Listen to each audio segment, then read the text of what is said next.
Rain battered the glass walls of the Malibu mansion with relentless fury, blurring the line between sea and sky.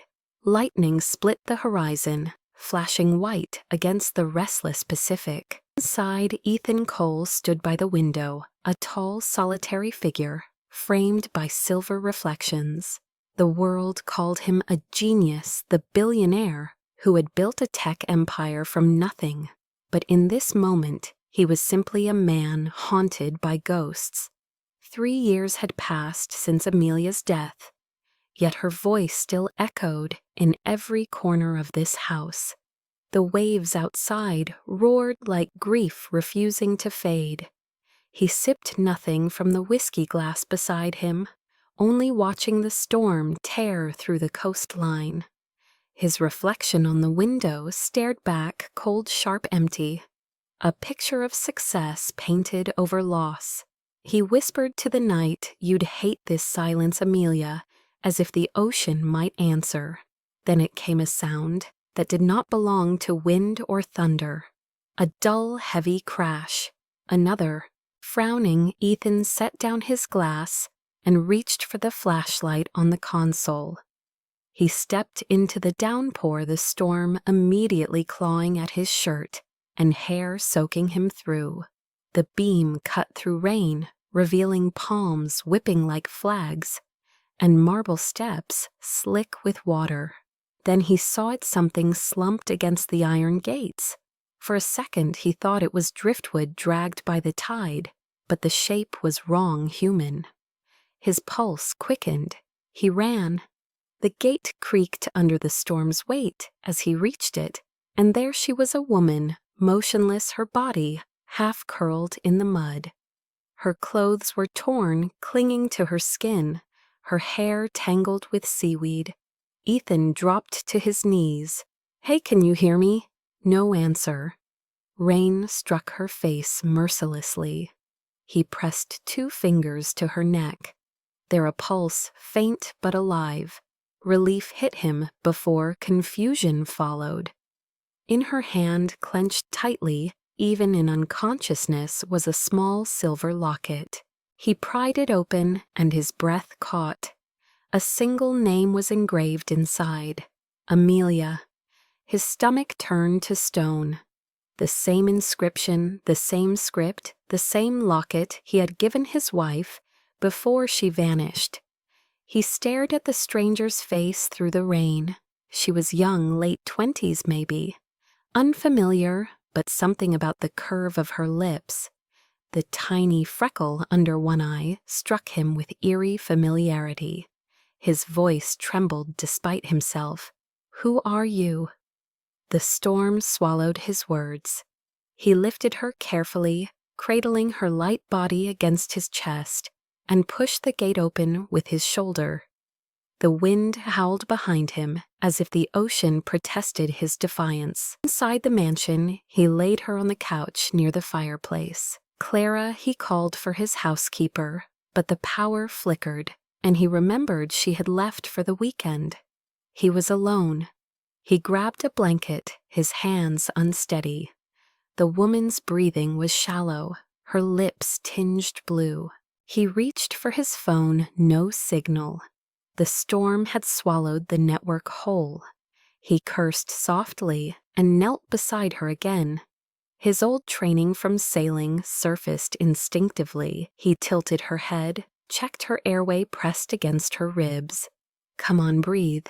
He counted compressions, forced air into her lungs, until suddenly she gasped and coughed seawater spilling from her mouth. Ethan caught her shoulder. "That's it, you're okay." Her eyes fluttered open, for a second dark and unfocused, searching his face. "Where am I?" she whispered, voice weak as rain. "You're safe," he said. "You're in Malibu."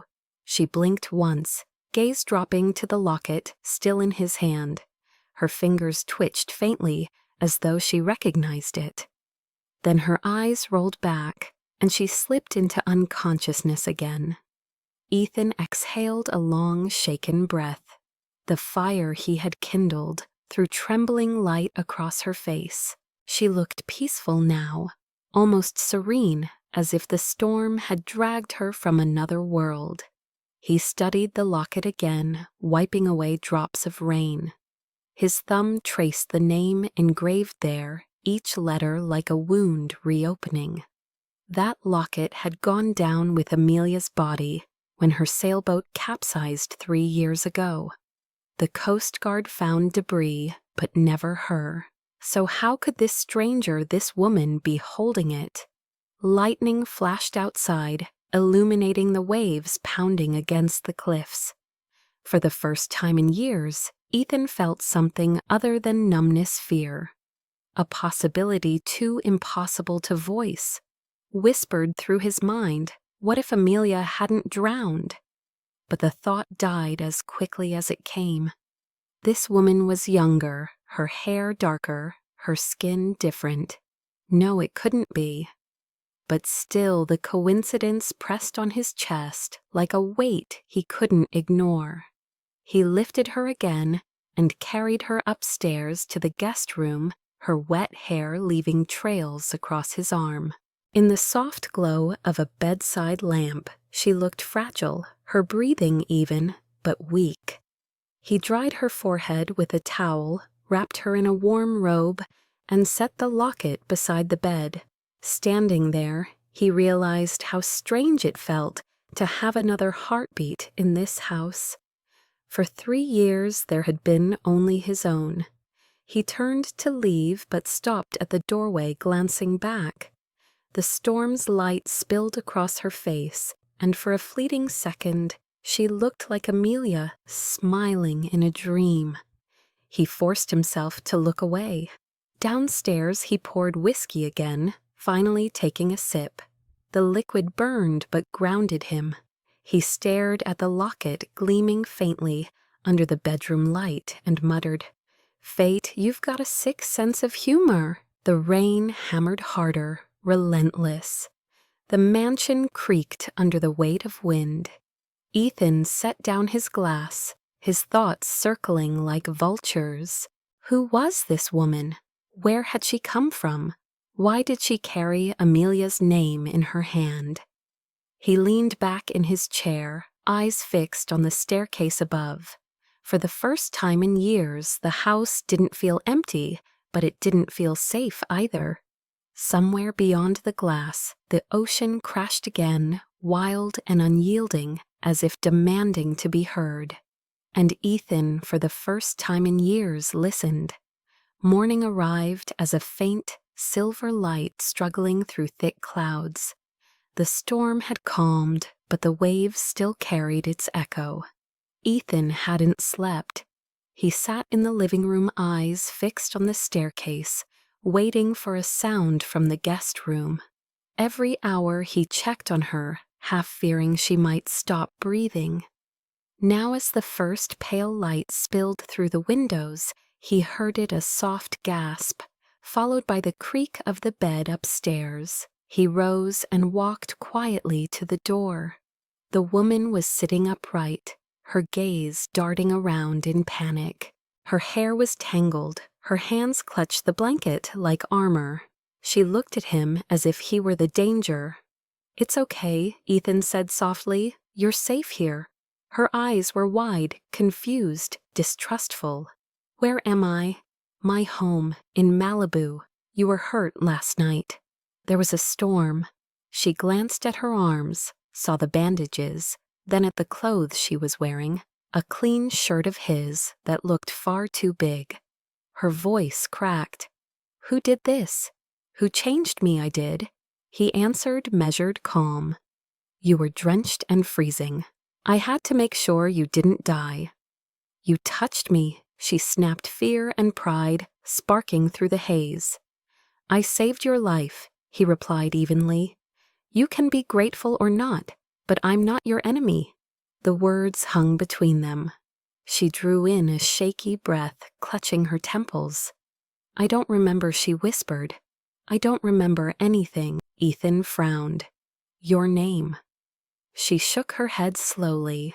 "Nothing, just a word." "Amelia." The name cut through him like glass. He stiffened. "Amelia, Does that mean anything? She asked, studying his reaction. He looked away, hiding the storm behind his eyes. No, he lied. She pressed a hand to her forehead, trembling. Everything's blank. I remember water, and then… She stopped, eyes glistening. Why can't I remember? Maybe you hit your head, he said, forcing composure. I'll call a doctor once the road's clear. And who are you, Ethan Cole? He hesitated. You're in my house because I found you outside my gate. Then why do I have this? She asked suddenly, reaching for the nightstand. The silver locket gleamed there. It was in your hand, he said, voice low. Do you recognize it? She opened it, staring at the engraved name. Amelia, she read aloud, frowning. Is this mine? I don't know. You seem like you do. Ethan's jaw tensed. I said I don't. She studied him, sensing the shift in his tone. There was more behind his words, grief, maybe anger. But she didn't have the strength to push. She closed the locket gently, fingers trembling. I'm sorry, I just… Her voice broke off. Ethan turned away. You should rest. Clara, the housekeeper, will bring food once she gets back. So you're rich? She muttered, scanning the room's marble and glass. What gave it away? He said dryly. She didn't smile. Then why live alone in a place like this? He looked at her, then eyes sharp but weary. Because everyone else left. She blinked, sensing the wall he built with that single sentence. Silence filled the room, again heavy and awkward. Ethan walked to the door, then stopped when she spoke softly behind him. Thank you for saving me. It wasn't much, but it was the first honest sound she'd made. He nodded once, then left. Downstairs he poured coffee and stood by the window, watching the sea churn under gray skies. The locket burned in his thoughts. Every letter of Amelia's name felt like fate laughing at him. He didn't believe in coincidences yet. Here she was, a stranger, holding the last piece of his wife's memory. Clara arrived around noon, drenched from the rain, carrying groceries. Her eyes widened when she saw the extra plate on the counter. You have company, a survivor, he said. Found her last night. Good Lord, Clara whispered. Is she all right? Physically, yes. Mentally, I don't know. And you? He didn't answer. Clara gave him a long look before heading upstairs. When she came back down, she said quietly, She's frightened, poor thing. Doesn't remember who she is? Ethan's gaze remained fixed on the horizon. Maybe that's for the best. What's that supposed to mean? It means the past hurts less when it's gone. Or more, Clara said gently. Sometimes forgetting is just another kind of pain. He didn't respond. Later that evening, Ethan brought soup to the guest room himself. The woman Lila, though he didn't yet know that name, was sitting by the window, wrapped in his gray blanket. Her eyes followed the sunset, sinking behind clouds. She looked like she was waiting for someone to return. You should eat, he said. I'm not hungry. You said that this morning too. Maybe I'm not used to being fed by billionaires. He exhaled through a hint of a smile. Then pretend I'm not one. She turned, meeting his eyes for the first time without fear. That's impossible. He set the tray down and was about to leave when she asked Ethan, What do you think happened to me? He paused at the doorway. I think the ocean gave you back to yourself, he said, then added softly. Maybe for a reason. She frowned at that. What reason? You'll find out when you remember. He left before she could ask more. When he was gone, she looked at the locket again, tracing the letters. Amelia, she whispered, trying to summon a feeling from the name. But all she felt was a hollow ache, like a story half told. Outside, the wind picked up again, brushing through the palm leaves like a whispering voice. Downstairs, Ethan sat at the piano and lifted the lid for the first time in years. Dust rose from the keys. He pressed one, then another. The sound trembled raw and uncertain until he stopped staring at his hands. Clara's voice drifted from behind him. "She reminds me of her," she said quietly. "The way she looks at the sea." Ethan's hands stilled. "She's not Amelia." "Maybe not," Clara replied. "But maybe she's the reason you'll finally live again." Ethan didn't answer. He only stared at the stormlight fading through the glass, the question clawing deeper in his chest. Who was she, and what had fate brought back to his door? By the next morning the storm had passed, leaving the Malibu coastline washed in pale gold light.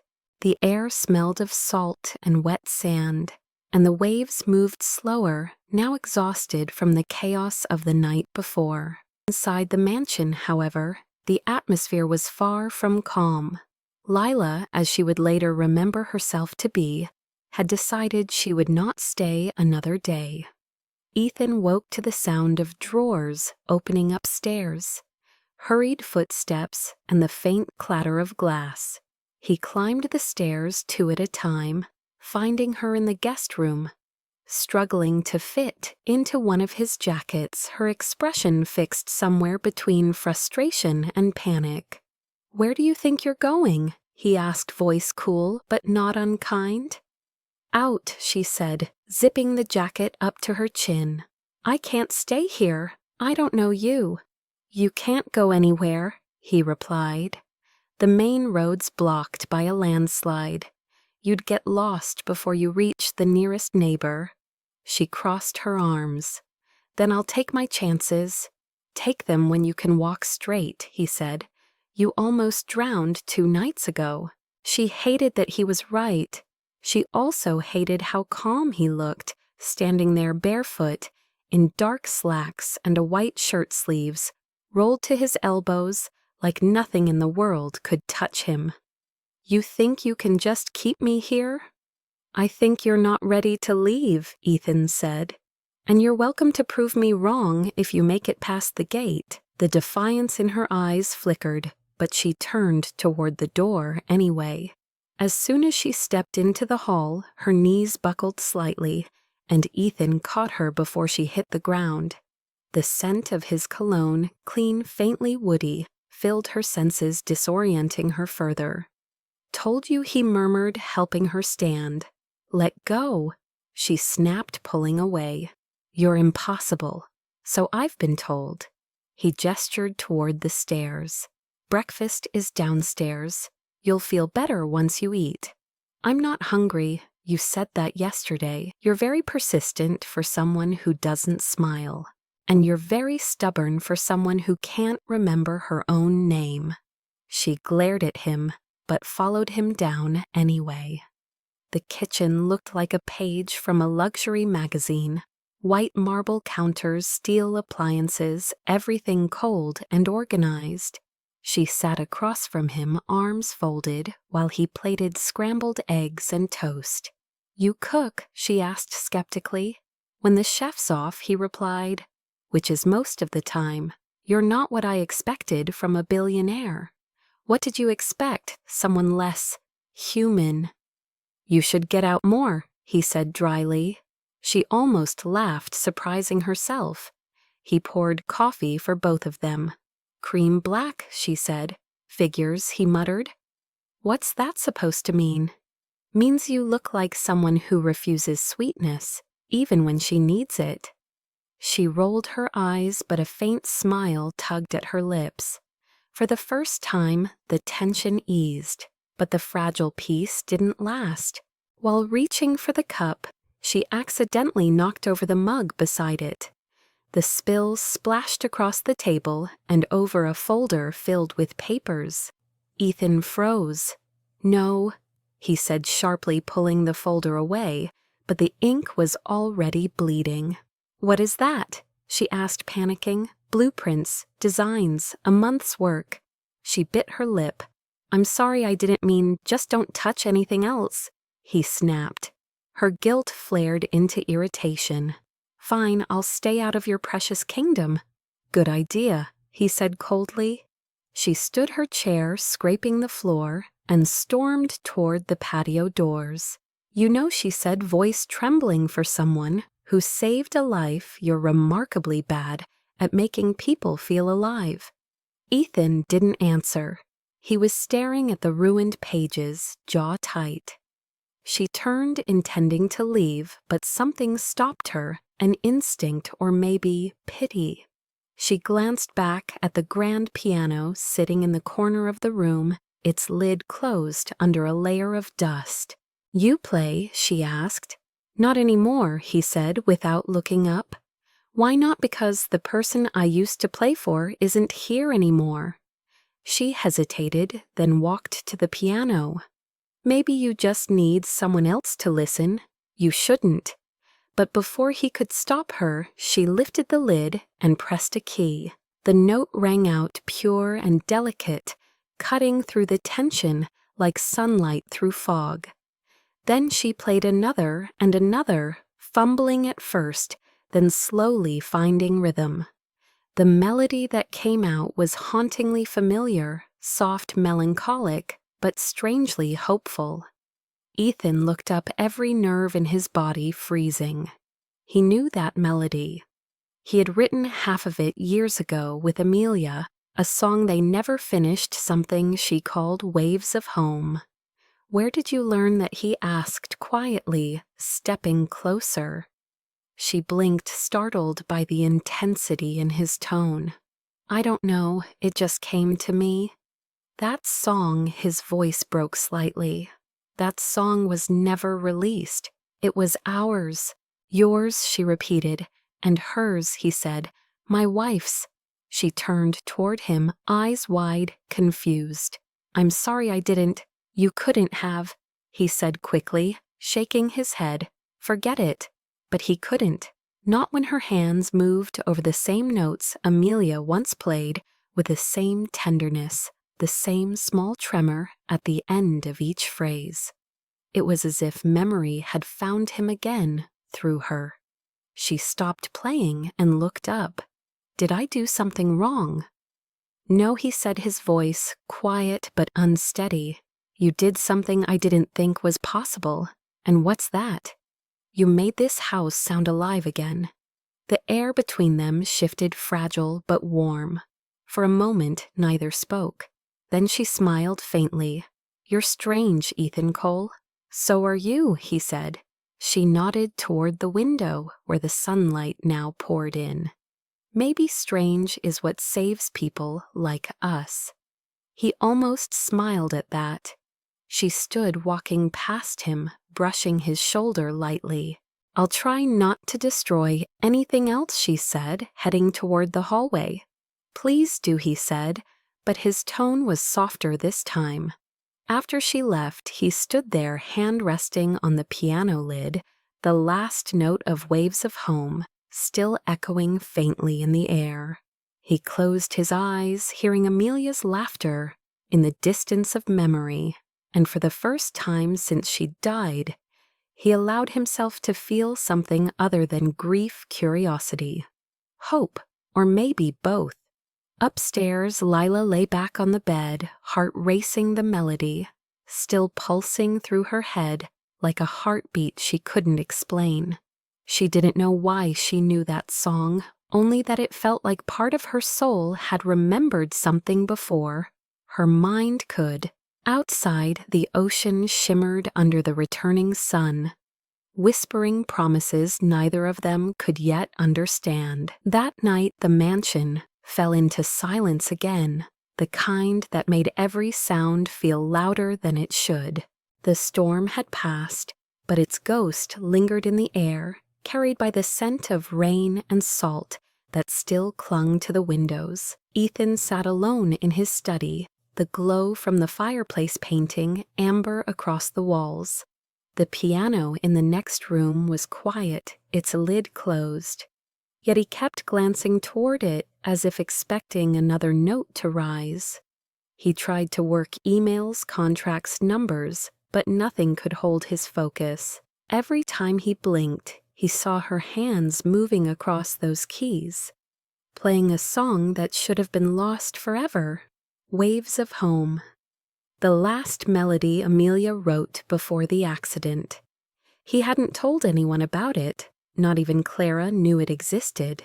And yet Lila had played it with the same hesitation, the same pauses between notes Amelia used when she hummed it at night. It was impossible. Coincidence, he told himself, but his chest ached with something heavier than logic. Upstairs, Lila couldn't sleep either. She tossed under the blankets, her body tired, but her mind restless. Fragments of sound drifted through her memory music. Laughter, a woman's voice, soft and kind. But whenever she tried to focus, the images shattered like glass. She sat up frustrated and noticed the piano through the crack of the door below. A thin beam of moonlight brushed its edges, calling to her. She wrapped herself in the gray blanket and crept downstairs barefoot, the marble floor cold beneath her feet. The air was still except for the faint hiss of the sea. She hesitated before the piano, tracing its polished surface with her fingertips. Then she lifted the lid. The first key she pressed sounded like a whisper, the second like a memory coming back to life. Soon the melody found her again, slow and trembling. Her voice followed soft, unsure at first, then fuller. The song poured out of her like something she had been keeping locked inside, the words forming without thought. When the tide forgets your name, I'll still wait by the shore. When the wind takes what I love, I'll build again from more. The notes hung in the air, delicate as sea foam. Ethan stood in the doorway, frozen. He hadn't meant to listen. He'd only come to switch off the lights, but now he couldn't move. Her voice wasn't Amelia's, but it carried the same ache, the same rawness of someone who'd lost and didn't yet understand what it meant to be found again. His breath hitched when she reached the bridge, the one Amelia never finished. Lila's version was different, more hopeful, as if she were unknowingly rewriting the ending of his grief. He closed his eyes. For the first time in years, he felt warmth spread through his chest, fragile and unfamiliar. The song faded slowly, the last note trembling into silence. Lila exhaled, pressing a hand over her heart. When she turned, she gasped softly. Ethan was standing there, half in shadow eyes, glistening in the dim light. "I didn't mean to wake you," she said, embarrassed. "You didn't," he murmured. His voice was low, rough, the kind of tone that carried more emotion than words. "That song," she swallowed. "It just came to me. I thought maybe if I played it again, I'd remember something." "You remembered enough," he said quietly. She frowned. "What do you mean?" Ethan walked closer, stopping a few feet away. The firelight reached his face, now softening the sharpness in his features. "My wife wrote that song," he said. "We called it Waves of Home. No one else ever heard it. She died before she could finish it." Lila's breath caught. "I'm so sorry. I didn't know. You couldn't have." He said, a faint, pained smile tugging at his lips. "But when you played it today, it felt like she was here again. For a moment, I thought I was dreaming. Maybe she wanted you to hear it again," Lila said gently. Ethan looked at her, then really looked. Her eyes reflected the light, like the ocean at dusk, deep, uncertain, beautiful. Maybe he whispered. They stood in silence, the air heavy with something unspoken. Lila glanced at the piano, then back at him. "I don't know who I was before," she said, voice trembling, "but I feel like music was part of me. Like it's the only thing that still knows me. Maybe that's why the sea brought you here," he said. "Because I'd forgotten what it sounded like. The words came out before he could stop them.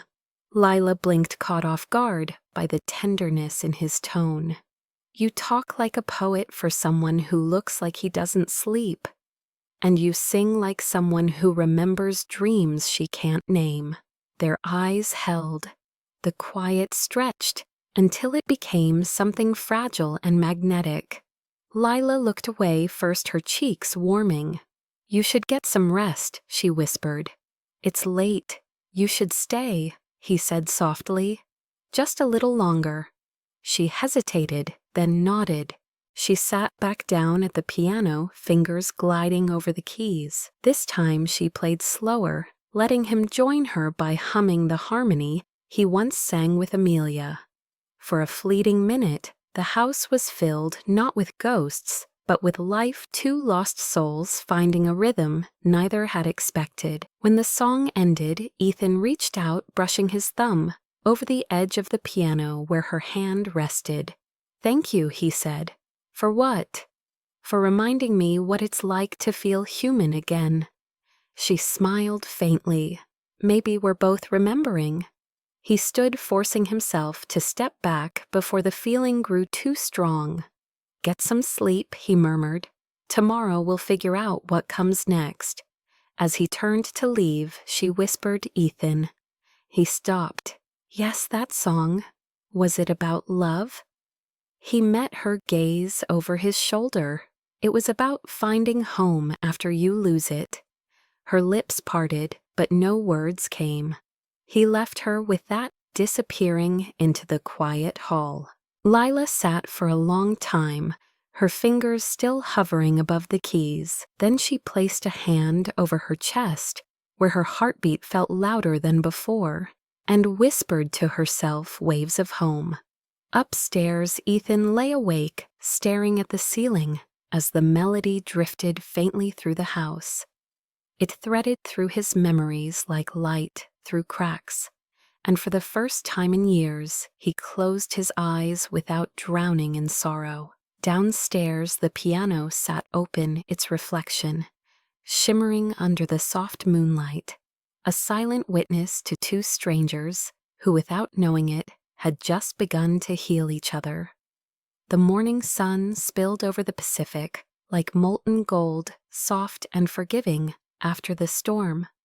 Lila stood on the terrace, wrapped in Ethan's oversized sweater, her eyes following the endless horizon. Every breath of salt air felt both new and strangely familiar. Downstairs, she could hear the faint clatter of dishes, the sound of Clara's voice, scolding Ethan about skipping breakfast again. The ordinary noise of it soothed her. For a few precious minutes, she forgot she was a woman without a past. When she finally came down, Clara smiled warmly. Good morning, sweetheart. Feeling better?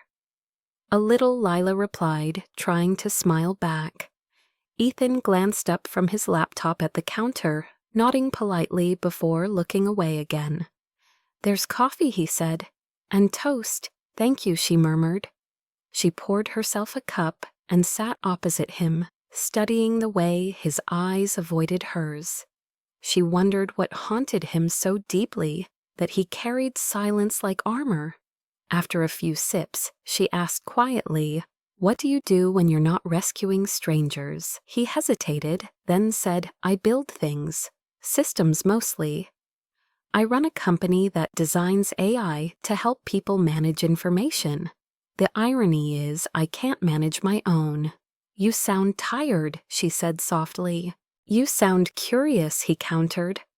Only because you look like someone who used to laugh and forgot how. That drew the smallest twitch of a smile from him. And you look like someone who's learning how to start over. Maybe, she said. If I can figure out who I am first. Clara appeared, interrupting their fragile ease. The roads are open again, Mr. Cole. They cleared the landslide this morning.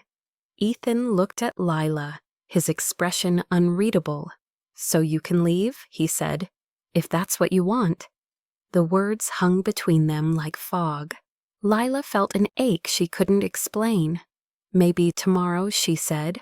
I want to see the ocean again first. Ethan nodded. It's yours as long as you need it. Later that afternoon, the three of them prepared lunch together. It was Clara's idea, something to make the house feel less like a museum. Lila tried to help, but she was hopeless in the kitchen. She burned the garlic, dropped the spatula, and somehow managed to scatter flour across half the counter. Ethan chuckled quietly from the side. You're a menace. You said help, she protested. I didn't say sabotage. Clara swatted him with a towel. Let her learn. It's been a while since this house smelled like real food. Lila laughed, and for the first time, Ethan let himself laugh too. It was small, brief, but genuine. When they finally sat to eat, Clara mentioned something that made him pause. You know, Ethan, your mother used to take in young musicians through her foundation. I wonder whatever happened to that girl from Chicago. The one who wrote those beautiful piano pieces. Lila looked up mid-bite. What foundation? The Cole Foundation for the Arts. Ethan said quietly, My mother ran it before she passed. She gave scholarships to students who couldn't afford conservatory training. That's incredible, Lila said. Do you remember any of their names? A few, Ethan replied. Why? She hesitated, her fork hovering over the plate. Because I think I was one of them. His gaze sharpened. What I remember, something she whispered. A woman, older kind. She told me I'd been chosen. There was a house with glass walls, overlooking water, and a piano in the corner. I played for her. Ethan's pulse quickened. That was my mother's house, the old one on the cliff before she moved here. Then I really was here, Lila said, eyes wide. I thought it was just a dream. Clara covered her mouth, stunned. My goodness, she used to talk about you, the girl with the golden hands. Said you had something rare. Ethan sat back, his thoughts racing. If that memory was real, then Lila had been part of his life before, and he hadn't even known it. Or maybe he had, and forgotten. You stayed for a summer, he said, slowly remembering fragments of his mother's letters. You played a piece that made her cry. I didn't know it was you. Lila blinked, emotion trembling at the edge of her voice. Maybe that's why I knew the song. Maybe Amelia heard me play it once. Ethan's throat tightened at the mention of his wife's name on her lips. He rose abruptly and walked to the window, needing space to breathe. Maybe, he said softly.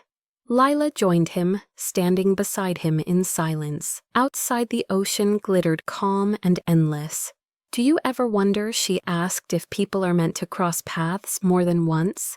Every day, he replied. She turned toward him. You think that's what this is?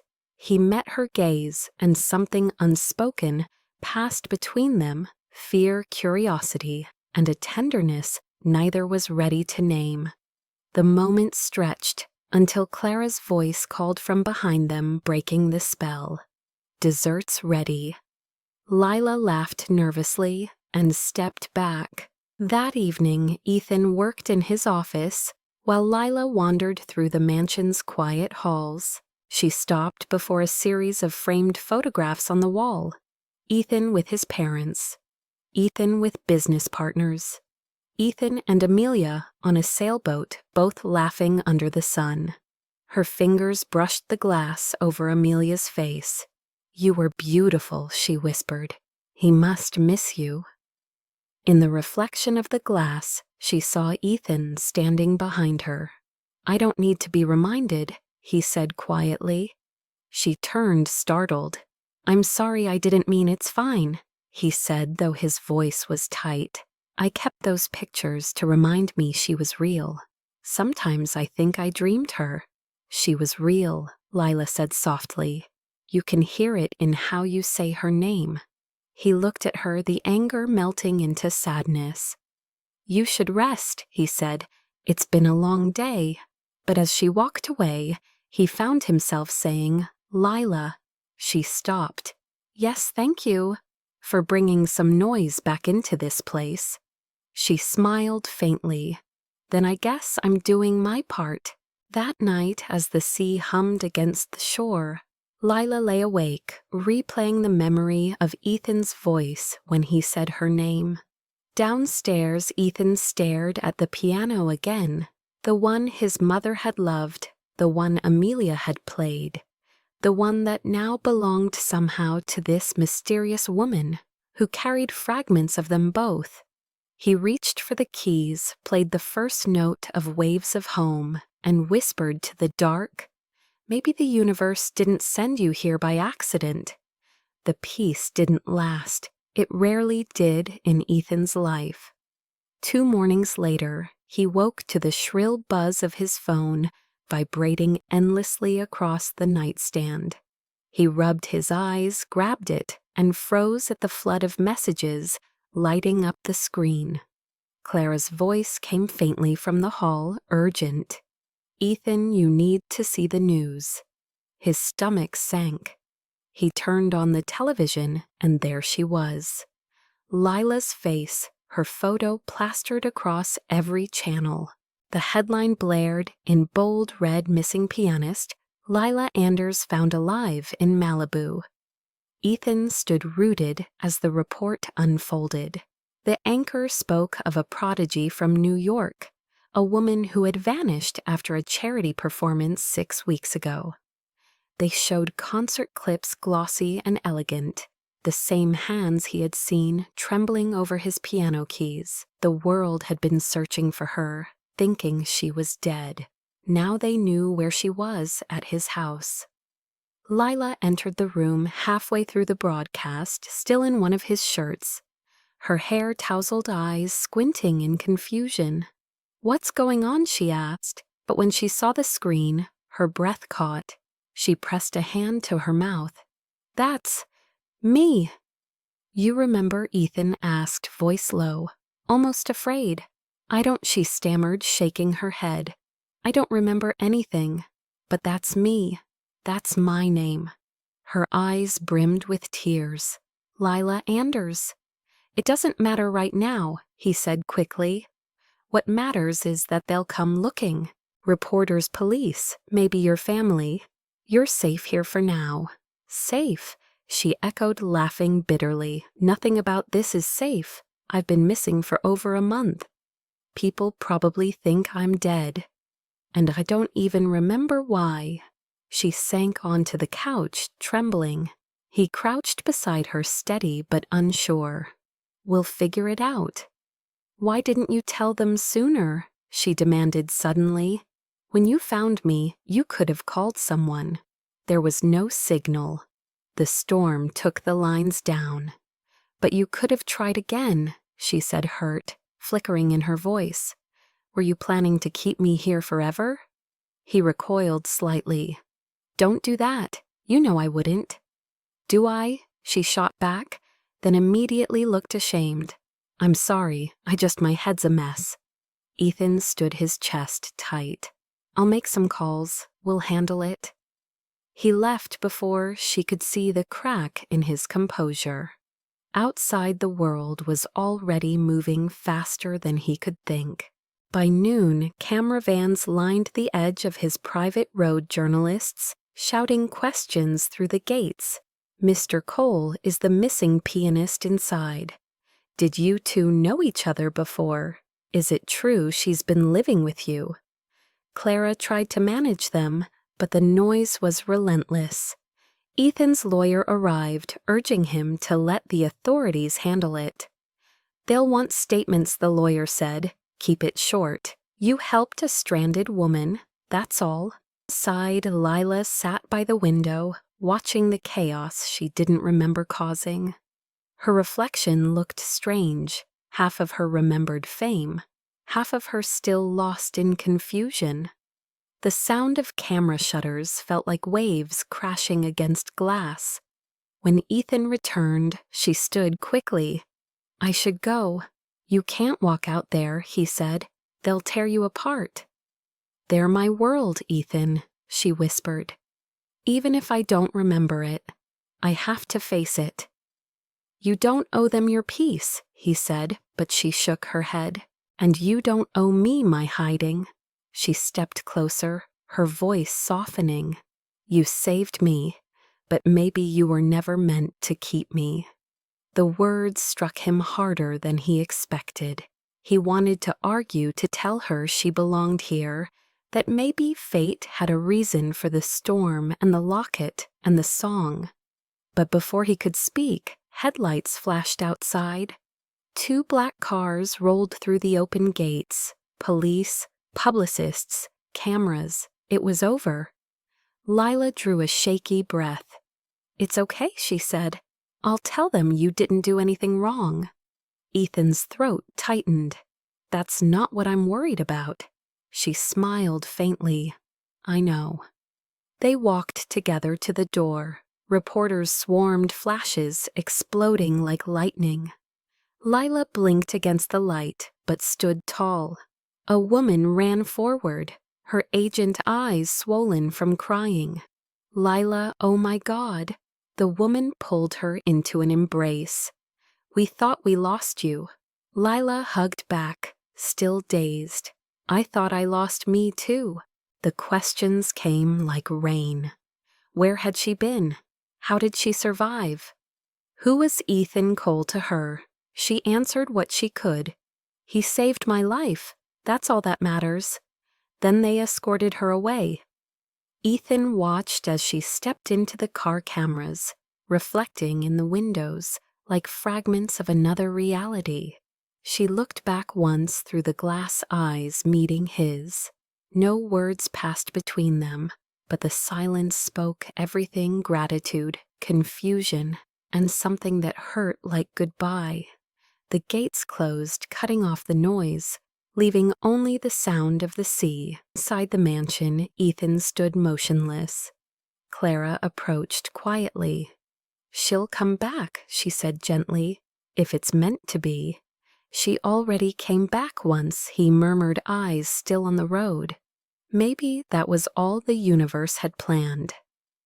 That night he sat on the terrace overlooking the ocean, the waves glowing under the moonlight. The piano remained untouched. The locket rested in his palm, cold and heavy. He turned it over and over until exhaustion blurred his vision. Down below, the tide rolled in, washing against the rocks, carrying whispers of music. He swore he could still hear. The world had come crashing down around him, but somewhere in the chaos, he realized something quietly devastating, that even if she never returned, she had already given him back what he thought he'd lost forever. The will to feel, the sound of life, the faint memory of love. New York was a different kind of storm, one that came not from clouds, but from people. Taxis screamed through wet streets. Neon signs blinked like restless eyes, and the city pulsed with noise that never slept. Ethan stepped out of the black car, tightening his coat against the winter wind. It had been 3 months since the night Lila left Malibu. 3 months since the headlines had faded, but her absence had not. He had tried to bury himself in work in rebuilding his company's image after the paparazzi circus, but even success sounded hollow without her voice in his house. When Marcus, his closest friend and business partner, invited him to the launch of a new music foundation in Manhattan, Ethan almost refused until he saw the name printed on the invitation, the Lila Anders Foundation for Music and Memory. His chest tightened. He hadn't realized until that moment how much he'd needed a reason to see her again. The gala was held in a glass-walled auditorium overlooking the Hudson. Inside, chandeliers shimmered like captured starlight, and guests moved in elegant clusters. Marcus greeted him with a firm hug. "You actually came," he said, smiling. "I wasn't sure you'd leave your cave in Malibu. You should have told me it was her event." Ethan replied, Would you have stayed home? Probably not, Ethan admitted. Marcus studied him. You look nervous. I'm not. You are, Marcus said, smirking. But that's good. Means you still have a pulse. Ethan managed a faint smile, but his heart was pounding as he looked around the room. Then he saw her. Lila stood on the stage in a silver gown that shimmered under the spotlights, her hair swept back, her hands poised over the piano keys. When she began to play, the room fell silent. The melody rose, waves of home transformed. It was the same song that once belonged to grief, now reborn with light. The arrangement was richer, fuller ending on a hopeful chord that made even strangers in the audience hold their breath. Ethan couldn't move. Every note was a thread pulling him closer, unraveling the distance between them. When the last note faded, applause thundered through the hall. Lila stood smiling gracefully, but her eyes searched the crowd, as if expecting something or someone. When they found him, the smile faltered for just a second, softening into something real. After the ceremony, he waited near the exit, unsure if she would approach him or avoid him entirely. He didn't have to wait long. You came, she said, stepping closer, her voice a mix of surprise and quiet warmth. I heard about your foundation, he said. It seemed worth showing up for. I wasn't sure you'd want to see me again after everything. You underestimate how persistent I can be. Her lips curved slightly. You look different, she said. So do you, he replied. Alive, she laughed softly. Guess that makes two of us. They stood there in the noise of the crowd, somehow untouched by it. That song, he said, you finished it. I had to, she whispered. It didn't feel complete without you. For a long moment, they just looked at each other. Two people who had shared something too strange and too deep to define. Do you want to get some air, he asked. She nodded. They slipped out to the balcony overlooking the Hudson. The city glittered below them, a mirror of stars fallen to earth. When I saw your face in the crowd, she said, I thought I imagined you. I thought the same thing, he admitted. I didn't think you'd ever want to see me again. I didn't either. But then I realized I'd never stopped hearing your voice every time I touched a piano. And I never stopped hearing your song every time it rained, he said. She smiled faintly, the wind brushing her hair. Maybe we're both haunted. Maybe we're both lucky, he said. Silence fell soft but full. Lila leaned against the railing, her eyes glistening with the city lights. Do you ever think about what happened, about why it all felt so impossible every day, he said. But maybe it wasn't impossible. Maybe it was inevitable. She turned to him, curiosity flickering in her gaze. You sound like someone who's been waiting for fate to apologize. Maybe I have, he said. Or maybe I'm just finally forgiving it. She looked at him for a long time. You didn't just save me that night, Ethan. You saved parts of me I didn't even know were missing. You gave me back the sound of living, he said softly. Her eyes shone. So what now? Now he smiled faintly. Maybe we stop pretending the universe doesn't know what it's doing. She laughed, the sound pure and free. You still talk like a man in a poem, and you still sing like someone who remembers what love feels like. The air between them shifted, pulling them closer. For a heartbeat, they stood inches apart, the city's hum fading beneath the rush of their breathing. Then a familiar voice called from behind them. Lila, they're waiting for you backstage? Marcus appeared in the doorway, smiling knowingly. And Ethan, good to see you finally out of your cave. Thanks, Marcus, Ethan said, half grateful, half irritated. I'll be right there, Lila told him. When Marcus left, she turned back to Ethan. You funded the foundation, didn't you? He hesitated. Marcus told you. No, she said, but I recognized your company's name on the sponsor list. You didn't have to. I wanted to, he said. You once told me music was the only thing that still knew you. I figured it deserved a place to keep doing that. Emotion trembled in her voice.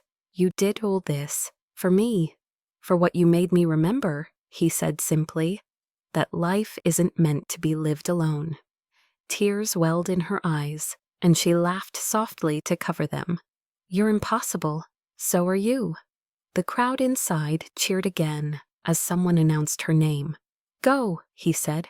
They're waiting. She nodded slowly, then reached up, brushing his collar with her fingers, as if memorizing him. Thank you, Ethan, she whispered. For everything. Don't thank me, he said. Just promise I'll hear you play again. She smiled. You will. Soon. Then she walked back inside her gown, shimmering like moonlight, leaving him on the balcony with the city reflected in his eyes. Ethan stayed there long after the applause ended, the sound of her music still echoing faintly through the glass. In that moment, surrounded by the lights and noise of New York, he realized that some songs never truly end. They just change keys, waiting for the right hands to play them again. The city had gone quiet by the time Ethan reached her penthouse. Snow drifted through the night air like ashes of something once burning soft and slow, settling on the dark streets below. He hesitated at the entrance, staring at the elevator doors as if they might open to a version of himself he wasn't ready to meet. When they did, he stepped inside, the silence humming in his ears. Lila opened the door before he could knock twice. She was barefoot, her hair loose, wearing an oversized sweater that swallowed her frame. The moment their eyes met, the months apart dissolved. Neither spoke at first. The tension was not anger, it was gravity. You shouldn't have come, she said softly. And yet you opened the door, he replied. She looked away. The press will devour us again. Then let them choke. His words carried no edge, only exhaustion and truth. He walked past her, taking in the room, sleek, modern, filled with glass and art. But it was cold. No warmth, no music. You live like a ghost, he said quietly. You would know, she answered. I learned from you. The sting in her voice made him pause. That's fair, he said after a moment. I lost myself long before you arrived. She crossed her arms, holding herself. Why are you here, Ethan? He met her gaze steadily. Because the song wasn't finished. She blinked. You came all this way to talk about a song. No, he said, stepping closer. I came because every night I hear it in my head, the version you played at the gala. The version that healed what I didn't think could be healed. And I realized something. You didn't just finish Amelia's melody. You finished mine. She swallowed, eyes glistening. Ethan, you don't have to say anything, he murmured. Just let me stay for a while. She hesitated, then nodded faintly. He removed his coat and joined her by the window. The city lights shimmered across her reflection, painting her in gold and glass. You've been busy, he said. Your foundation's already helping hundreds of students. Marcus showed me the reports. It's the least I could do, she said quietly. After everything you did for me. I didn't do enough, he replied. You saved me, Ethan, and you gave me a reason to be worth saving. The confession hung in the air, like the last note of a song fragile and infinite. Lila's lips parted, but no words came. He reached into his pocket, pulling out a small flash drive. What's that? She asked. Something you should hear. He crossed to her piano, still spotless and unused. May I? She nodded and he plugged the drive into the small speaker on the corner table.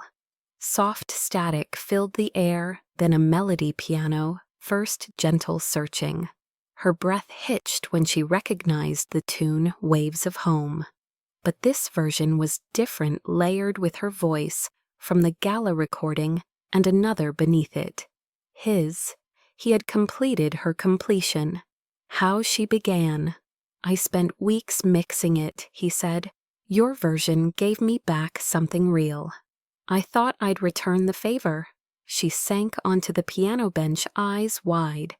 "You kept my recording. It kept me." She turned toward him, tears spilling freely now. "I don't know how to do this," she whispered. "What if it's all too complicated, too public, too broken?" He knelt in front of her, taking her hands. "Then we do it anyway. Broken doesn't scare me anymore." "Why?" "Because sometimes the cracks are where the light gets in." Her laugh came out trembling. "You really are impossible. And you really make it worth being." She looked down at his hands holding hers, the same warmth that once brought her back to life, now burning through her fear. "Ethan," she said softly, "I don't know what comes next. Then let's stop trying to control it." He stood, pulling her gently up with him. "We can start with tonight. No reporters, no past, just you and me." She hesitated only a moment before nodding. He led her toward the balcony where snow drifted lazily, melting on the glass railing. The city spread out before them, bright, alive, uncaring. "I used to think home was a place," she said quietly. "Now I think it's a person." "Then I hope you're home," he whispered. She turned toward him, and in that instant everything broke open. The silence, the distance, the years of grief and guilt. When he kissed her, it wasn't desperate. It was surrender. Slow, deep, filled with everything they had both tried to forget. His hand brushed her cheek, her fingers tangled in his hair. The city below disappeared. The only sound was their shared breath. The snow fell thicker now, the world fading to white around them. When they finally parted, she rested her forehead against his chest. "You make me believe in things I thought I'd lost," she murmured. "That's because you never lost them," he said. "You just forgot how to see them." They stood there for a long time, holding on as if the world might vanish if they let go.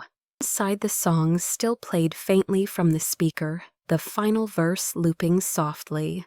"When the tide forgets your name, I'll still wait by the shore." Lila lifted her head, smiling through tears. "You changed the lyrics, you changed the story," he replied. Later they sat by the fire, wrapped in a single blanket, the sound of the city distant and unreal. She leaned her head against his shoulder. "Do you ever think love is just a form of remembering?" "Maybe," he said. "Or maybe it's what happens when we finally stop trying to forget." Her laughter was quiet content. For the first time since the storm, she looked at peace. Ethan pressed a kiss to her temple, whispering, "You're not my ghost, Lila. You're my beginning." Outside, the snow kept falling, blanketing the city in silence, as if the universe itself wanted to give them a clean page to start over. The peace that had felt so impossible was shattered the next morning. Ethan woke to the sound of his phone buzzing violently on the nightstand. Lila stirred beside him, still half asleep, the gray dawn spilling through the sheer curtains. He reached for the phone, expecting work emails. Instead, headlines flashed across the screen like Knives billionaire tech CEO caught in secret affair with amnesiac pianist. Another notification followed. Leaked photos show Ethan Cole leaving Lila Anders's penthouse after midnight. His chest went cold. He scrolled through the images, grainy but damning.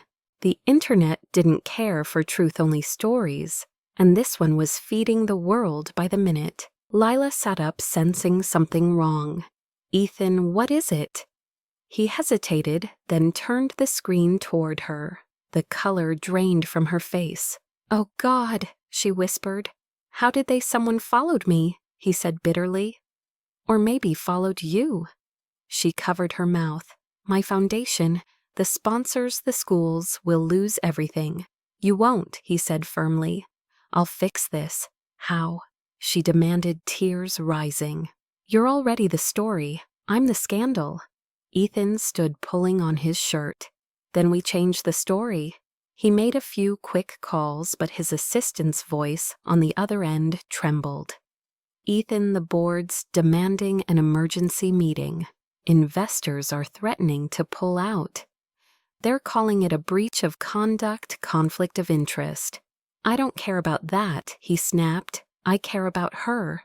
"That's exactly the problem," came the quiet reply.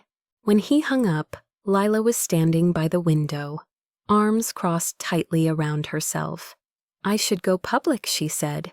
"Tell them the truth, that you just helped me, that I pushed you away. You won't fix it by lying." "Then what's the truth?" she whispered. "That we fell in love when we weren't supposed to." He stepped closer, but she backed away. "You'll lose everything."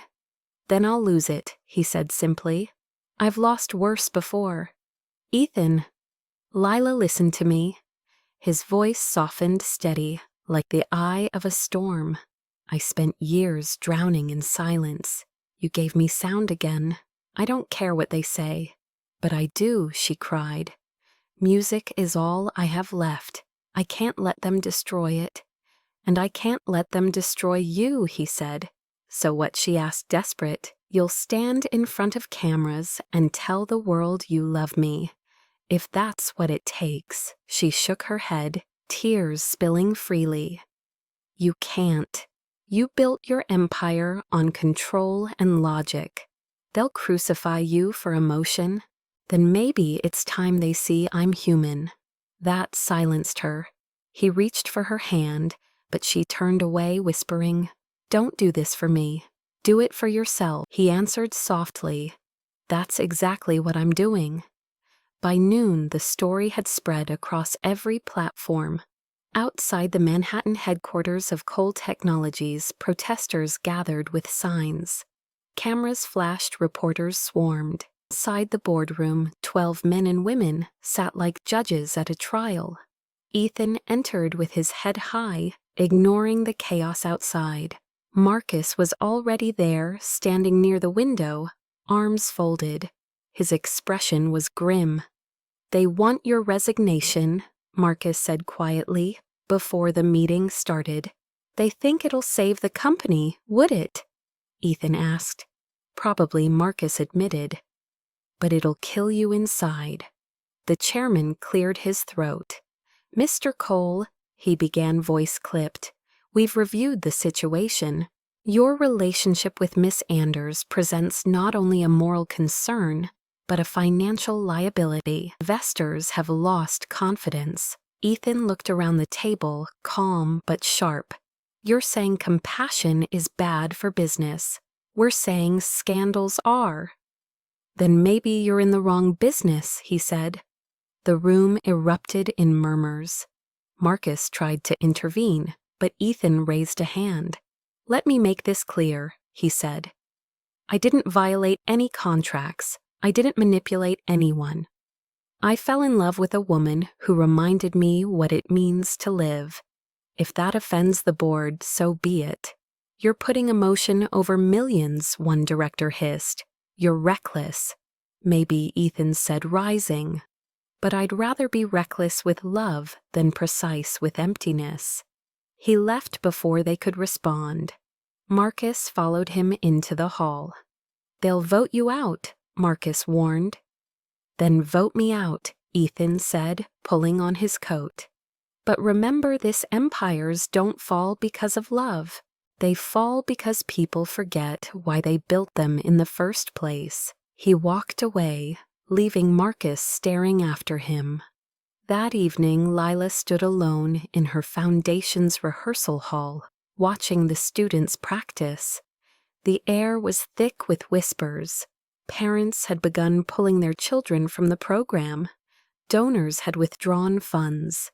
She sat at the piano pressing a single key until the sound faded into nothing. Then her phone buzzed.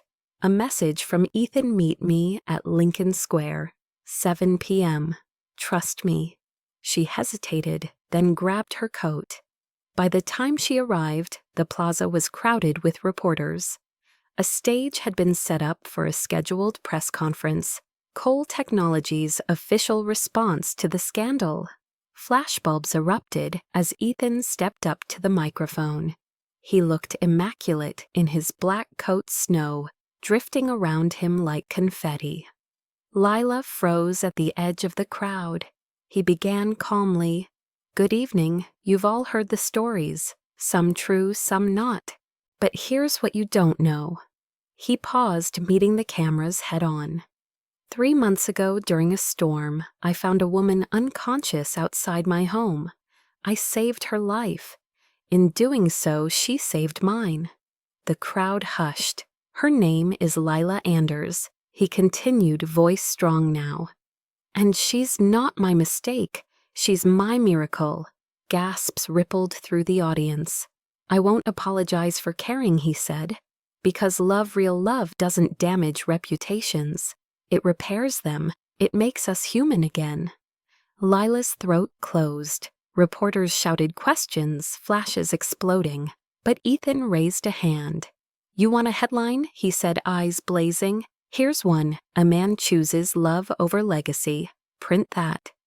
The crowd went wild, some cheering, some jeering. Then, through the chaos, Ethan turned toward her. His voice softened into the microphone. "Lila, if you're here, come up." The world blurred. She pushed through the crowd, trembling, heart racing. When she reached him, he took her hand and pulled her onto the stage. The noise dimmed. "You don't have to do this," she whispered. "I already did." He smiled faintly, then knelt before her, snow landing on his shoulders like blessings. "I don't care if it's too soon, too loud, or too public. I lost you once. I'm not doing it again. Lila Anders, will you make music with me for the rest of our lives?" The crowd erupted. Lila covered her mouth, tears streaming freely now. For a moment, the world didn't exist. Only him down on one knee, eyes full of conviction and tenderness. "Yes," she breathed. "Yes, Ethan." The plaza exploded in applause, cameras flashing like a storm of light. Marcus, watching from the crowd, smiled and whispered to Clara beside him, "Well, he did it." The man turned scandal into symphony. Ethan rose, pulling Lila into his arms. The kiss they shared was electric, not the kind born of passion alone, but of survival, redemption, and truth. The snow swirled harder, blanketing the city in white. Above them, the lights of Times Square flickered, and for a heartbeat, New York itself seemed to pause. In that stillness, love didn't feel like rebellion. It felt like clarity. When they finally broke apart, Ethan looked into her tear-filled eyes and whispered, "Let's make our own music from this noise." She laughed through her tears, whispering back, "Always." And as the flashes continued drowning the night in light, the storm they'd feared became applause. 1 year later, the ocean was calm again. The same stretch of Malibu coast that once roared with storms now shimmered beneath the golden light of summer. The mansion no longer stood silent. Children's laughter spilled across the terrace, mingling with the soft hum of music drifting from the open studio doors. The Cole Music and Art Center had officially opened 2 months ago, a home for orphaned and underprivileged kids who dreamed in melody. The house that had once been Ethan's prison had become a sanctuary for second chances. Inside, Lila sat at the piano, her hands resting lightly on the keys, as a young girl beside her hesitated over a difficult chord. "Try again," Lila encouraged gently. "Don't fight the note, feel it." The girl smiled shyly and played again, this time getting it right. Lila clapped softly. See, the music's already inside you. You just have to let it out. From the doorway, Ethan watched arms folded, a quiet pride softening his face. The sun framed him in gold, the same way it had when Lila first saw him a year ago, though now his eyes carried something gentler. You're supposed to be resting, he teased. She turned, smiling, and missed this not a chance. He crossed the room, kissing the top of her head. The doctor said, take it easy. You're not exactly alone anymore. Lila's hand drifted instinctively to her rounded belly. He said music helps the baby, she said with mock seriousness. I'm pretty sure he meant listening to it, not teaching 12 kids at once. Ethan replied, laughing. Then maybe he should be clearer next time. She rose, stretching, and took his hand. Come on, they're waiting for you outside. Me, yes, Mr. Billionaire turned philanthropist, she said. You're supposed to give your grand speech about changing the world. I'd rather just change the playlist, he murmured, but followed her anyway. Outside, a small crowd had gathered, parents, students, neighbors. Marcus and Clara stood near the front, beaming like proud family. A banner waved above the courtyard waves of home where every song finds a shore. Ethan stepped up to the microphone, Lila beside him. When we built this place, he began, I didn't realize we were also rebuilding ourselves. This house used to echo with loss. Now it sings with life, and that's because of one person. He looked at Lila, his voice thickening slightly. A woman who taught me that love isn't about holding on. It's about letting go until it comes back stronger. The crowd applauded softly. Lila squeezed his hand, whispering, You always did have a way with words. You always had a way of giving them meaning, he replied. They stepped down as the children took their places for the final recital of the season. When the first notes began, soft, gentle, unmistakable, Ethan froze. It was Waves of Home. The same song that had carried them through storms and scandals now filled the summer air, played by small, hopeful hands. Lila leaned her head on his shoulder. They wanted to surprise you, she whispered. Ethan blinked back tears as the melody grew. Each chord felt like a heartbeat. Each voice in harmony, a memory rewritten. And when the last note lingered, it wasn't silence that followed, but peace. Later that evening, after the guests had gone, the sun melted into the horizon, painting the sea with fire. Lila and Ethan sat on the sand barefoot, the tide washing over their feet. She traced a heart in the wet sand and laughed softly. Do you think we were meant to find each other? She asked. No, he said, smiling. I think we were meant to remember each other. You sound like a man who finally believes in fate. Maybe I do, he said. Or maybe I just believe in you. She reached into her pocket and pulled out the silver locket, the one that started everything. She opened it and showed him the engraving inside. The old name Amelia was still there, but beneath it, newly etched, were 2 more words, Waves of Home. Ethan looked at her eyes glistening. You kept it. It found me, she said. I figured it belonged to both of us now, to everything we lost and everything we found. He smiled, slipping an arm around her as the waves crept higher. Amelia would have loved you, he said quietly. Then she's the reason we met, Lila whispered. She sent me back to finish your song. The wind carried her words out to sea, where they blended with the rhythm of the waves. For a while, neither spoke. The only sound was the ocean, steady and alive. Finally, Ethan whispered, You know what I hear when I listen to this. What home, he said, simply. She turned toward him, her hand resting over his heart. Then promise me we'll never forget the sound of it." "I promise," he said. The last of the light faded, leaving only the glow of the stars above the water. Ethan kissed her forehead, whispering, "Sometimes love doesn't rescue us. Sometimes it reminds us we were never really lost." She smiled, eyes closed. "And sometimes it writes the song we were too afraid to play." The tide rolled in again, erasing the heart in the sand, but they didn't notice.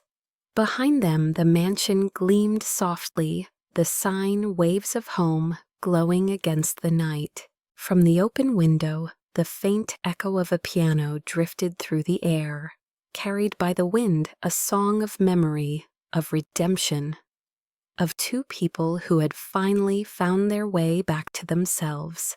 And somewhere in the distance, as if the ocean itself remembered their story, a whisper rose with the waves, "Welcome home." If this story touched something inside you tonight, if you found yourself holding your breath when Ethan knelt in the snow, or felt that quiet ache when Lila whispered home, then don't let the moment fade when the screen goes dark. Because here on Emma's Stories, we don't just tell love stories. We remind each other that redemption, kindness, and second chances still exist in a world that sometimes forgets how to believe. Every view, every comment, every heart you leave here keeps this little corner of the internet alive, a place where people from all over the world come to feel something real again. So if you've ever loved and lost, or waited for someone who finally came back, or stood on your own beach, wondering if the tide will ever return something precious to you, this story was for you. Tell us in the comments where you're watching from, and maybe what part of this story stayed with you the longest. Was it the storm, the song, the way forgiveness sounded like music at last? Share it because someone else might need your words the same way you needed this story. And if you're new here, subscribe and stay. There's more to come, more stories about courage, about imperfect people finding the strength to love again, about ordinary hearts doing extraordinary things. Every week we dive into new lives, new second chances, new reasons to believe that even when the world feels too heavy, love can still rewrite everything. Let the next story find you before you even realize you need it. Until then, keep your lights warm, your hearts open, and remember, sometimes love doesn't arrive with thunder. It comes quietly, like a wave returning home. If you're watching this, it means you've survived every storm so far, and maybe, just maybe, your own story is about to begin again. So hit subscribe, share this with someone who still believes in love, and let's keep building this home together. One story, one heartbeat, one whispered promise at a time.